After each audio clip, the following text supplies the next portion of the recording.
through thick or thin, there's, I think it's just like all marriages. There's been highs and there's been lows, and there's been times I want out. I'm sure there's times that he's wanted out. And at the end of the day, we're like, could we even do it, and who would have custody, physical custody? Like, these are things like when your kids turn 18, you don't worry about that anymore. Well, we do. Someone has to essentially kind of be the guiding ship. So, sometimes it was just like, we have to figure this out. Hi, everyone. Welcome back to We Time Convo. I'm Liza, and today we're talking about something many couples experience but don't always say out loud: how raising a child with a disability can impact a marriage. From stress and burnout to deeper connection and teamwork, the journey can be complex and emotional. I'm joined by our guest hosts, Michelle. Hello. And Marita. Hello. And together we're going to have an honest conversation about partnership, communication, and what helps couples stay connected while navigating the realities of caregiving and advocacy. Good morning, everybody. Hi, Marita. Hello. Thanks for joining us again today. Thanks for having me and again. Michelle. Hello. Hi. How are you guys doing today? Doing okay. Yeah, for Saturday. For Saturday, yeah. So we're going to jump into this episode. Today, since we have Michelle on here, we're going to talk about an impact on marriage raising a child or children with a disability. So what are your experiences so far? Well, I've been married for 30 years. Yes. I started dating my husband pretty young, like senior year of college. We met, and so I was 22, and we got married 2 years after dating. I knew I wanted kids like right away. Like, that was definitely my agenda. I had my first at 25, my daughter, and then went on to have 3 boys who are now 27, 24, and 20.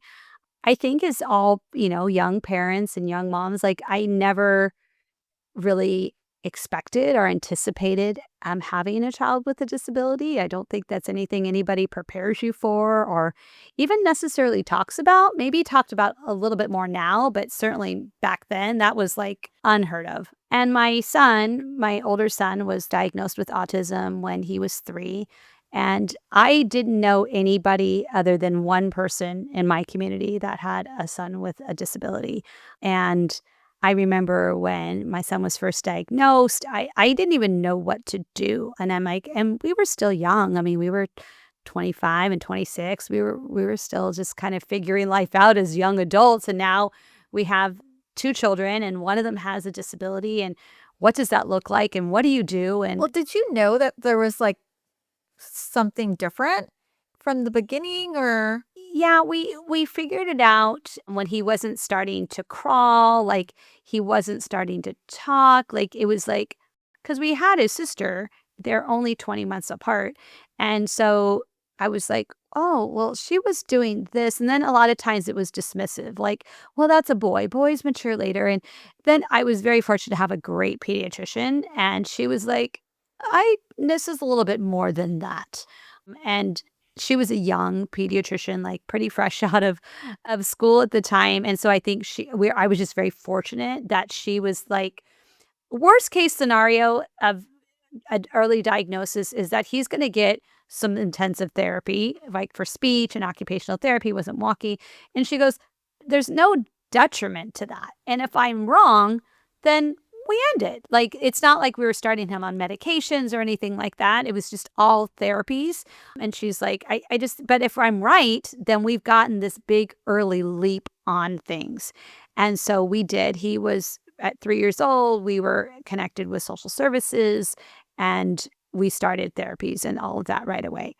It becomes a job. I mean, at that point, that's where my husband and I really had to start recalculating. I was a teacher in the classroom, and when you have a child with a disability, there is always an on-call parent, because therapy is not always going to be at 4:30 on a Tuesday. Like, it might be at 10 a.m. on a Wednesday. Mm-hmm. And navigating the doctor's appointments and the therapy appointments. And he had a lot of health issues as an infant.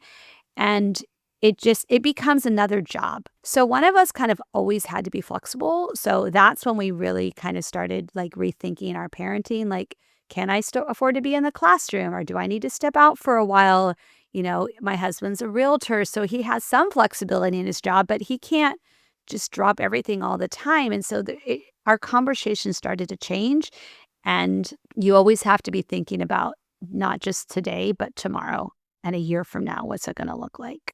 So did you had to find a fine balance for being in the class? Did you go to part-time being in the classroom? Yeah, initially I stayed home because initially, it's a lot of therapies, and it's just like any other system, when you first start out in the system, you got to do what you got to do. So I did step out of the classroom. I've stepped in and out of the classroom probably 5 times. So, and then you know, by the time his diagnosis was coming, his diagnosis came, I was pregnant with my third, and we found out it was a boy, and the doctors were like, well, if you have one boy with autism, the likelihood of you having another boy with autism is twofold. So you kind of need to prepare yourself for this reality. And I was like, wait, what? Like, I was really overwhelmed. Wow. And at that point, we did decide that I was going to step out of the classroom. I mean, and I think that's, even if he had not had the diagnosis, just putting 2 kids in childcare on a teacher's salary becomes ridiculous. Like, I'm paying you to stay home with my kids, and I'm making pennies to go into the classroom because teachers just don't get paid enough in our country. What? I know, shocking. Since when? Yeah. So I did step out. I did stay home with him for 3 years. I stayed home with the kids until he was off to preschool, and the younger one was kind of like starting to do his thing. But yeah, it's a challenge for sure. So what did you guys argue about most? Was it time, money, exhaustion? Exhaustion Discipline? for Yeah. sure, especially with my older one. He did not sleep. He was up all night long. Like, I don't even know how we did it at the time, especially since I did have 3 kids under the age of 6. So by then I have a newborn. I have this kiddo that has all these special needs. And I have a very feisty daughter who I love dearly, but she's a lawyer, and she came out a lawyer. That's all I can say. That girl can argue. But, and she's gifted and she had demands. She's very academically talented. And like that was a whole nother set of parenting struggles. So we were kind of in the thick of it. I would say sleep deprivation definitely was our biggest hurdle. I can't say that we just don't tend to fight. Like, that's just not really our go-to modality. Survival mode, but it does wear on you. It does get tiresome. But I wouldn't say we tend to fight. And the stress, I would say, would definitely be financial because I was in and out of my career constantly based on the needs of the family at the time. And so when your son was diagnosed with autism at 3, did you guys immediately become a team, or was it something that you had to figure out together? How did you guys get to that point where you're like just tackling it together? I had like I said, I knew one person. Unfortunately, she was a teacher, and I think teachers speak teacher to each other. Like, there's this immediate bonded community you have with other educators. And we had known their family for years. Even before I had been married, I knew this family, and her son is probably about 10 years older than my kids. So I'd seen her journey, struggles, the successes, like all the things. I'd watched her family very closely. And when I called her, I was like, what do I do? Like, you are the only person I know. Like, I don't even know where to begin with this. And she was very forthcoming and would meet me at the park and brought me all the books and all the things. You need to call this person, you need to ask about this. And she was such a mentor and such a guiding light for me. And she was just very realistic with me. She's like, my marriage didn't make it. Like, I just need you to know that. Like, this is hard. Like, you're going to be in the thick of it for a long time. And you're going to need to decide, like, is this person a team player or not? Because her spouse was not a team player. Like felt like, this is your mom. This is your responsibility. You figure it out. I'm going to make the money, and good luck and best wishes. I'll bring home the paycheck. That's not going to work. My husband is not like that. We are definitely a team. And we'd sit down and we'd map it out, and we'd schedule all the things and we'd do all the things. And, it does a lot of times come down to who could make more money more effectively, more efficiently than, and as a teacher, 99% of the time wasn't me. So, he did do a lot more of the financial lift, and I did more of the home lift. But at the same time, he did show up at the IEP meetings, and he'd show up at the therapies and get, he's like, hey, can you call me in and he'd be listening on his cell phone while I'm driving to the next appointment and giving him feedback on what we're doing. And he would come home and do all the things because they leave you a 20-page packet of things you have to do during the week. And, how are we going to do this? And, if you don't have a teammate, you have someone who's just cashing a paycheck, like that's not going to work. Yeah, especially with you already had another child at that time. Well, I and can you're imagine pregnant. Yeah. how emotionally exhausting it Yeah. would be on the person who's the primary take care of that, not the primary breadwinner, but the primary caregiver. Yeah. And we didn't have a lot of support. Like my family was here, his family was there, but his parents lived not too close to us. It was pretty much us. It was the two of us. Like my siblings didn't live close by. Like we didn't have a network outside of our neighborhood. And I did have amazing neighbors, but it's difficult when people have not walked your journey. It's very difficult for them to understand why my child is tantruming for 2 hours and why I can't. I said I would meet you at the park, but I had to cancel 2 minutes before it happened. And a lot of this was pre-cell phone. So you got to remember how you communicated with people was very different. And you appear very flaky or very disorganized. I'm like, you don't understand what it took for us to get just into the car. So your village does become smaller in many regards, becomes better but smaller because there was things I just couldn't do, like birthday parties and things like that. Like my kids were never invited to those. My boys, like probably less than 5 birthday parties in their childhood, and that's where you build your community with going to play dates. We didn't have that. Like that just wasn't something that was a common day practice for us. So it is hard because you do rely on your family much more so than you might with a neurotypical child. And watching their sister go to all the things Yeah. and then them not was always really hard as parents. How do you guys manage to find time for you guys?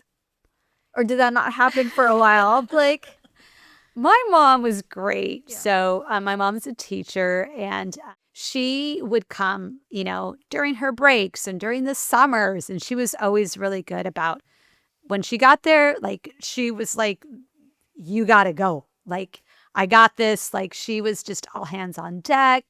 That was a huge, we at least knew like, okay, grandma's coming for Christmas, and it's summer break for grandma. Like she's almost here. Like my mom was such a vital part of us being able to have some time versus no time. Was it every week? No. And that can be hard.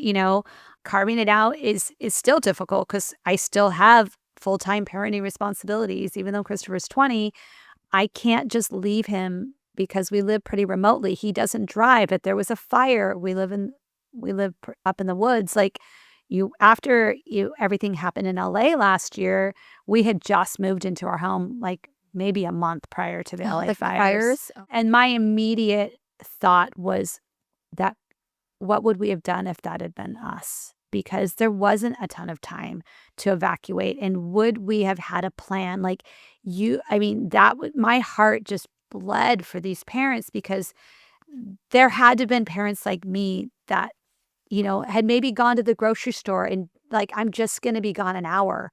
And what transpired in minutes.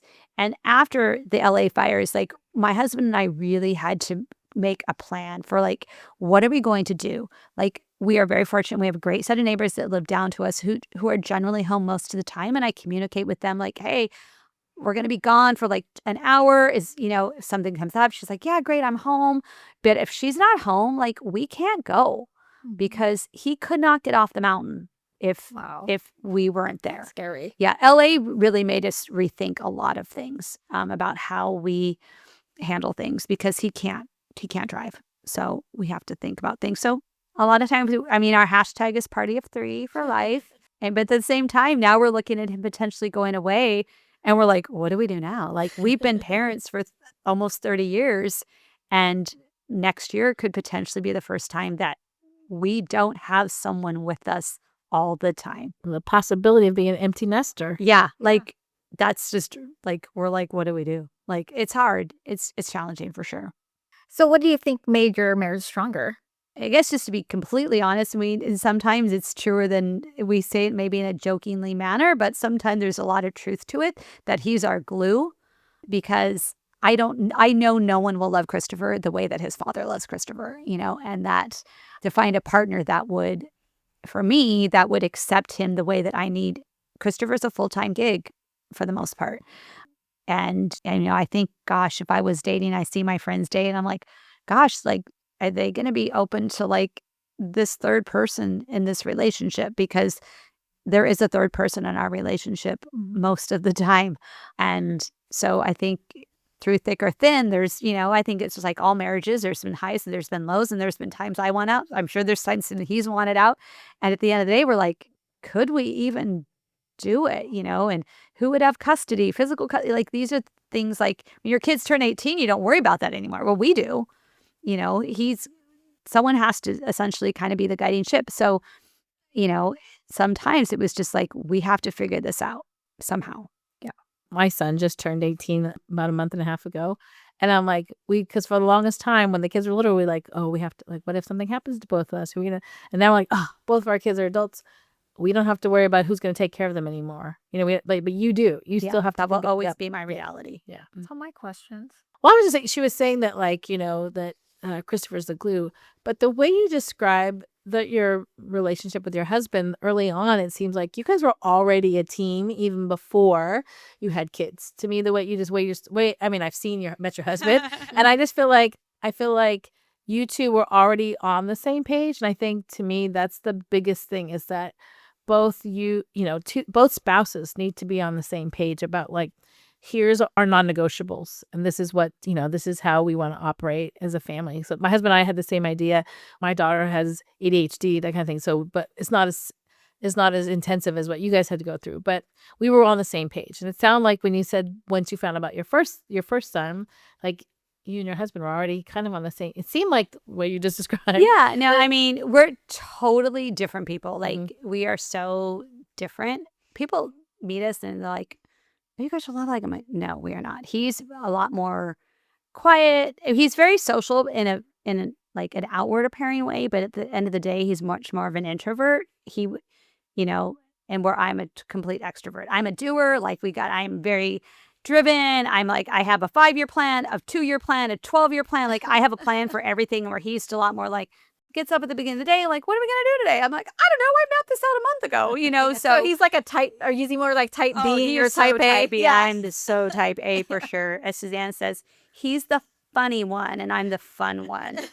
But you were on the same page about how you were going to handle this challenge in front of you is what I'm saying. Absolutely. And I think both of us it's pretty rare that both of us have parents that, have been married forever. Like, I think for us, divorce was just never on the table. Like we are very fortunate that, my parents are still married. His parents are still married. His parents married when they were teens, like 19 and 20, they were babies.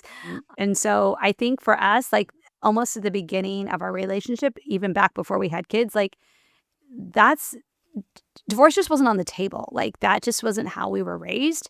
And we definitely probably felt it at times, as everybody does.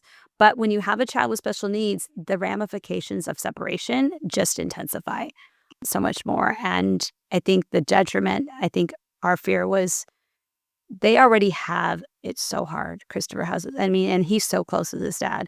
Like, I can't imagine him not being around his dad all the time. Like, that just, like, I got to figure this out. We got to talk through this. We got to come up with a strategy, whatever that's going to look like.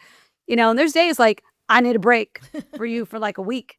And I think maybe living apart for a while was good in some regards, because I, had an opportunity to kind of like really professionally launch myself in a way that I hadn't been able to when I was doing the full-time mom thing. But he took over full-time dad responsibilities for the 2 years I was living here, relaunching, I should say, my career. And, that takes a team, like, Yes. because he had to become the 24/7 care provider. I was only there on the weekends. I got to kind of be fun mom that came in and like planned the weekend activities, and then boop, bye, you're in charge of homework and dinner and all the other things, so it kind of changed the dynamic of things. And then when we got back together, we're like, wait, how do we do this? Like, I'm so used to living my independent life, and they kind of had their routine down and their life together, and we had to kind of re-gel. That was a challenge. Much harder than I thought it was going to be. So, and do you feel like you're back fully integrated now, or is there still things that... definitely. But now we're like, he might be leaving like in 6 months, and that's going to, we're And then starting. it's your time to. Right. Now we're having Yeah. those conversations like, well, what do we do? Like, because our hobby, I guess, has been kids. And now we have to figure out what's that going to look like without kids. So It's been a while. So just a reminder that Michelle and her family were living in Arizona, and Michelle, they found that there were better opportunities for their son Christopher here in California. So Michelle spent 2 years living in California away from her family so that she can establish residency, relaunch her career, so that once Christopher graduated from high school, her and her husband were going to join her so that they can take advantage of the opportunities available so that Christopher can go to junior college.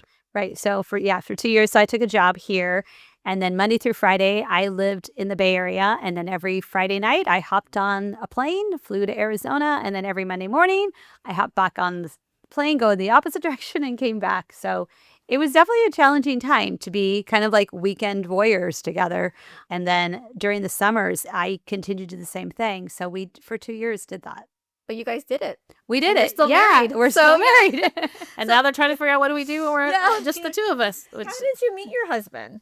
In a bar. So the good old fashioned way, Yeah. like senior year of college, spring break in a bar. I mean, it was definitely And spring break. oh yeah, it was like the typical movie. Yeah. Like we didn't go to college together. He was in Arizona. I was in California at the time. Yeah, just across a crowded room, I say. oh, you didn't go and say, for all this whole time, I thought you just went to the same college and just met No, he's a year older than I am. I always get that in there too. So he was already out of college. I was a senior in college. Wow. Yeah, and we met in April, and I moved to Arizona in August. Where was the spring break at? In Arizona? In Arizona, Oh, okay. yeah. Arizona's kind of a place, big Lake Havasu, spring that training. whole Oh, area. Lake Havasu. Oh, yeah. yeah, it's a big spring break location. I've been to Lake Havasu, but not during spring break. I don't recommend it for the over 20 crowd. Well, you guys seem like such a great couple and make such a great team. And it's a lot. It is It's a a lot. lot. Yeah, I It's mean, a and lot, I certainly yeah. never want to give the impression that it's been easy. Right. It takes work. It definitely takes work. Well, in these times, congratulations, 30 years. Yes, Marriage. it That's was- amazing. Yeah, I was 30 in August. He owes me my trip to Italy, and now it's recorded. Yeah. It's on record. We're coming up on our 25th. Congratulations. So, We were supposed to go for 25, but COVID. yeah. And then, like, after that, we decided moving, and then it was all eyes and all resources and all things were devoted to our move. So Italy didn't happen. But All right. So I'm looking forward to seeing those Italy pictures. Yeah. So just to end things, do you have any advice or any words of wisdom to our listeners? I mean, I think when you choose your partner, you have to remember that you're not just choosing them for the moment. Like, life is going to throw a lot at you, some that you expect and some that you don't expect. And the person that is great at 20 is going to look a whole lot different at 30 and 40 and 50. And, They might not have all their hair. yeah, we're, in our mid 50s now. And, we've had health, not even just 3 children with disabilities. My husband had a stroke at, when he was 42. Like, who would have expected that? yeah. Like, there has been a lot of different things that life has thrown our way. And, you can't always predict that when you're dating, but you have in the back of your mind. And we tell our kids that, like, look at your dad, like, look at the things that we've had to do, and I was very lucky that he was willing to listen to my gut about moving to California. We were 50 and 51 when we made this decision to, like, leave 30 years of a life. And he left his business. I was just like, I really feel like we need to do this. Like, I just believe that California has much more opportunities for me, for him, for you. Like, it's time. And he let me take the lead on that. And that was a gamble, That shows a lot of trust in you. right. Yeah. And for 2 years, we're going to do it this way, where you're not even coming with me. Like, we're going to do this thing in the hope of a payoff after this thing. And yeah, I mean, it worked out. But yeah, it was rough. Well, thank you so much for coming and sharing your experiences. And yeah, thank you so much. And thanks, Rita. Yeah, you're welcome. Yeah, I feel like I know Michelle even much better than Yeah.